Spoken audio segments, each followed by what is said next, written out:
One moment he's scamming casinos for quick cash. The next, he's forced into a Black Ops mission to capture a billionaire fugitive hiding in Las Vegas with billions stolen from China.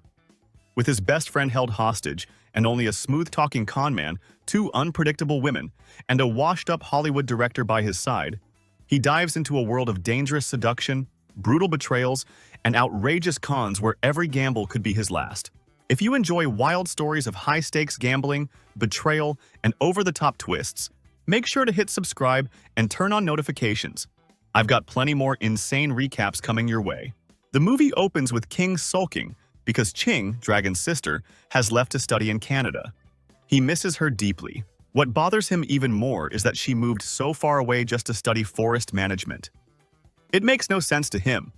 Dragon, joking as always, tells him to move on. He teases that Ching might reconnect with her first love in Canada, someone her age and more attractive, unlike King, who is twice her age and broke. King, Dragon, and Dragon's cousin, Luke Chard, later head to an underground casino owned by a notorious gambler known as Big-Eyed Man. They plan to swindle a large sum of money by cheating during the games. To avoid suspicion, they arrive separately and pretend not to know each other. During the game, King wins round after round, which angers Big-Eyed Man. Suspicious of foul play, he pulls a gun on King and demands all the winnings. The situation escalates, and Big-Eyed Man ends up getting shot. Amid the chaos, King and Dragon escape with the money they had cheated from him. Later, the trio relaxes at a poolside, enjoying their new wealth. Dragon encourages Luke Chard to keep joining them in their schemes, promising he will get rich, but the fun is short-lived. While they flirt with two pretty women, a group of armed men suddenly chases them. At the same time, the police arrive and join the pursuit. In the chaos, they are separated. Dragon is caught by the thugs, while King and Luke Chard are arrested by the police. At the station, they are left unattended. King grows curious and asks why they were arrested, but no one answers. Soon, officers lead King and Luke Chard to meet Mr. Qiang, a CIA officer from China. He reveals that they are being recruited for a special mission in Las Vegas. Their target is Peter Chu, a self-proclaimed contractor who oversaw multiple building projects in the country. It was soon discovered that the buildings were poorly constructed, and Chu had also stolen $4 billion from China before fleeing to the United States. Chu is protected by several American politicians and mob figures, making it impossible to extradite him through diplomatic or legal channels. The only option is to catch him through non-diplomatic means. Peter Chu is a regular gambler who visits the casino at Caesar's Place every day. Mr. Qiang wants them to travel to Las Vegas, get close to Chu, and somehow bring him back alive. He offers $80 million as payment if they succeed. King rejects the offer, saying it is not worth the risk. At that moment, King receives a pager message from Dragon saying he has been captured by Big-Eyed Man's men. He calls the number provided. Big-Eyed Man demands a $30 million ransom for Dragon's release. Realizing he needs money fast, King agrees to the CIA job but bargains for $120 million. Mr. Qiang accepts but warns that if anything happens to them, neither the Hong Kong police nor the CIA will take responsibility. This is a black operation. In Las Vegas, they spot the two girls they had met earlier at the pool in Hong Kong, Betty and Sammy. Luke Chard immediately approaches them, continuing his smooth talking and claiming to be Bill Gates' son. The girls, stranded and short on cash, are happy to join them since they are all headed to the same place. King ends up carrying their luggage like a bodyguard. At Caesar's Place, they look around before getting down to business.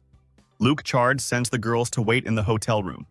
King and Luke Chard then enter the casino room where Chu is playing cards, with King posing as Luke Chard's bodyguard. During the game, King secretly helps Luke Chard win. Chu becomes irritated and takes his frustration out on his girlfriend, Fei Fei. She storms off, and Luke Chard follows to console her. They end up alone in a room together. What starts as a private moment quickly turns into trouble when Fei Fei shows off kung fu moves, kicking and manhandling him. From outside, King misinterprets the noise, assuming they are getting intimate. It turns out Chu had orchestrated the encounter to take revenge on Luke Chard for humiliating him at the card table. With help from his henchmen, Chu attempts to force-feed Luke Chard poop. King bursts in just in time to stop them. Fei Fei attacks him, but he counters her moves. Realizing he has been overpowered, Chu backs down and leaves.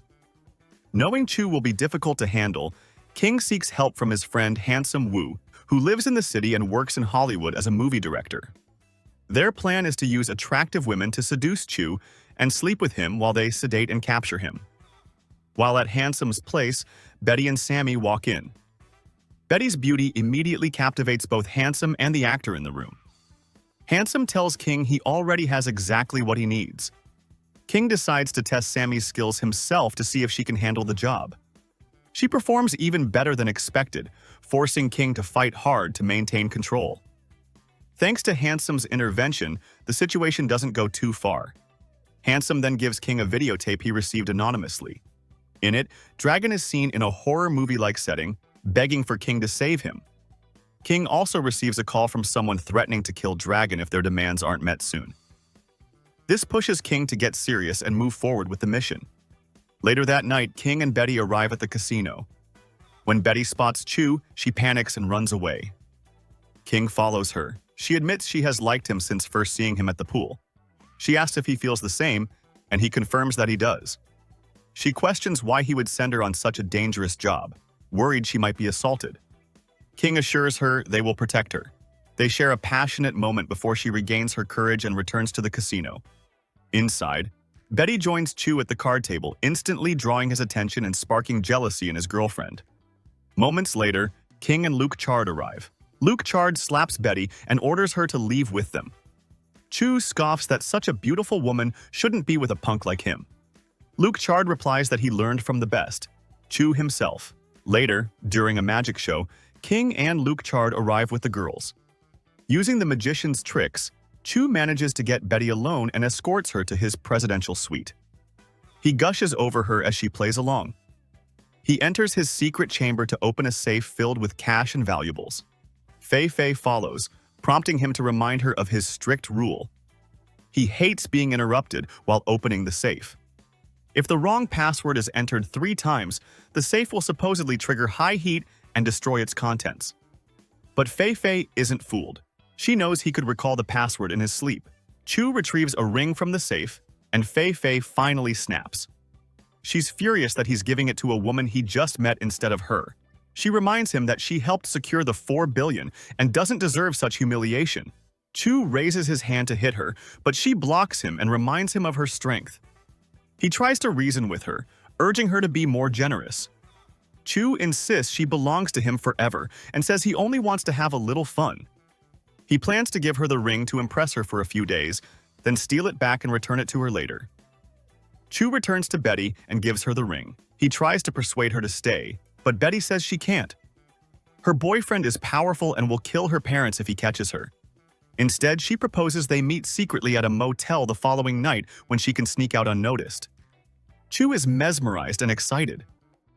Outside, Betty meets the others and updates them on the mission. Luke Chard says they'll sedate Chu at the motel and take him back to Hong Kong. Betty also mentions overhearing that Chu has $4 billion. Sammy gets excited at the thought of being rich, but they dismiss her as dreaming. She breaks down in tears, complaining that they want to leave her out and don't value her. The others walk away, leaving her in her misery. Nearby, Chu overhears Sammy. After the others leave, he approaches her and lures her with a diamond ring. Without hesitation, Sammy reveals everything. Their plan to sedate him and take him back to Hong Kong. She even takes him to the motel where he's meant to meet Betty. Inside the room, the trio is finalizing their plan.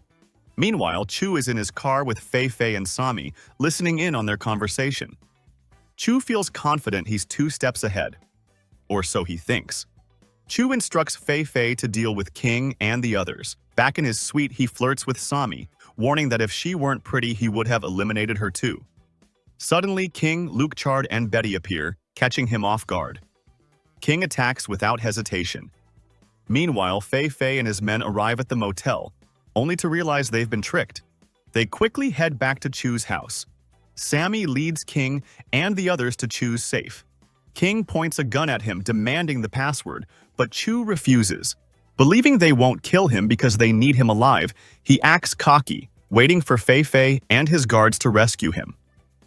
After repeated persuasion fails, they sedate him and carry him to a rented car. However, the car turns out to be a manual, and Luke Chard can only drive an automatic. The others don't know how to drive at all.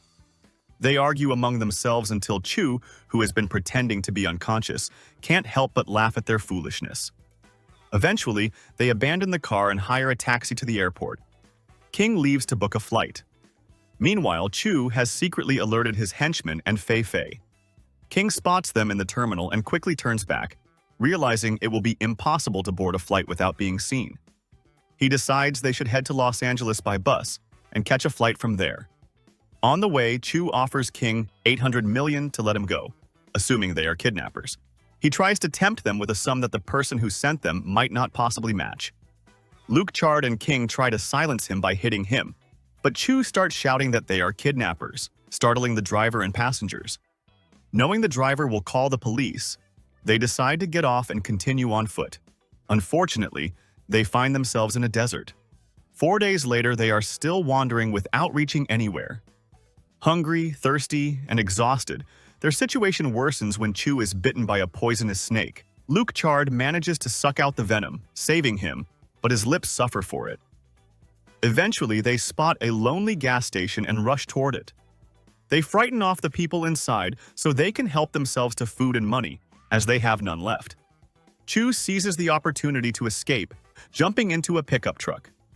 King catches up, wrestles the steering wheel away from him, and brings the vehicle to a stop. Furious, King attacks him for the trouble he's caused.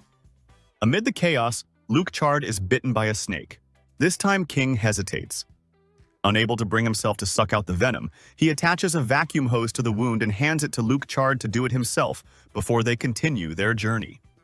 After another grueling trek, they stumble upon Handsome and his crew shooting a film in the middle of the desert, an unbelievable stroke of luck. Chu and the girls rush straight for the water, drinking greedily and dousing themselves to cool off. Handsome agrees to lend them one of the crew's vehicles to get into town. Fortunately for them, it's automatic, so Luke Chard takes the wheel. Before boarding, Chu discreetly slips a note into the pocket of one of the crew members, hoping it will reach his people. During the ride, Chu attempts to stir trouble by claiming King is cheating them out of a larger payout. The plan backfires, earning him some beatings instead. Suddenly, 2 helicopters appear overhead, surrounding them. Gunfire rains down. Chu smirks, convinced the note worked and his men have come to save him. But the attack only grows heavier, and there's no sign of rescue. Luke Chard loses control of the bus, sending it crashing onto its side. They barely crawl out before it explodes in a fiery blast. Moments later, Chu collapses. When he wakes, he's in his own home with Fei Fei by his side. Relieved, he celebrates being alive. Heading to the living room, he finds masked men assaulting King and Luke Chard. Smiling smugly, he takes the opportunity to mock them before ordering the men to finish them off. Chu then tells Fei Fei to pack so they can leave. He heads to his safe to collect his fortune, but when he opens it, it's completely empty. Panic sets in. He runs through the house looking for Fei Fei, only to open a door and fall into a room where everyone is gathered. The CIA agent, Mr. Qiang, and even Fei Fei herself. All the players in what now appears to be one elaborate setup. Shocked and furious, Chu shouts for answers and tries to flee, but they quickly restrain him. King reveals that he's not in Las Vegas, he's in Hong Kong. With Handsome's help, they stage the entire rescue attack using cinematic effects to fool Chu. Handsome also helped recreate a house identical to Chu's Las Vegas home. While Chu entered the code to his safe earlier, they secretly captured his password, allowing the FBI to access his real safe in Las Vegas and seize the $4 billion. Just then, Dragon, who has been rescued by the authorities, bursts in, grinning and mocking Chu. Chu is crushed to realize that even Fei Fei has turned against him. The masked men beating up King and Luke Chard weren't his Las Vegas bodyguards. They are Chinese operatives. The depth of the deception infuriates him beyond measure. In the aftermath, King can't help but feel proud. Catching China's most wanted criminal is more satisfying than receiving $4 billion. He feels like a Superman. King also learns that Betty and Minna were secretly hired by Mr. Qiang to assist him, and their meeting in Las Vegas had been planned from the start. King asks Betty if she really meant what she said about liking him. She replies that she was just joking. He's too old for her, wounding his pride. But moments later, she returns with a smile and beckons him over. King dashes to her and hugs her joyfully. And that's the recap. If you made it this far, you're officially tougher than Luke Charge surviving a snakebite in the desert. Smash that like button before he asks you to suck the poison out again, and subscribe so you don't miss the next crazy gamble.